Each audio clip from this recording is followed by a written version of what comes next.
How to change Messenger notification sound.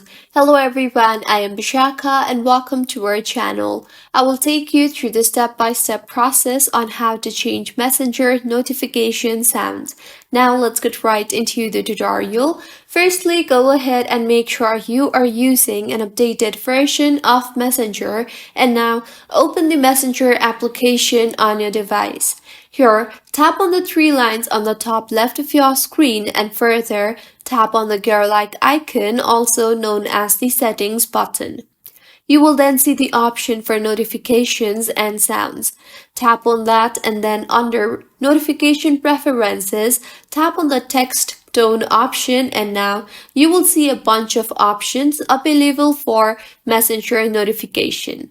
Simply tap on any of the notification sound from the options that have been provided here that suits your preference the best, and this is how you can change Messenger notification sound. If you find this tutorial helpful, please make sure to like the video and do subscribe to our channel for more contents like this. Thank you for staying with us until the end.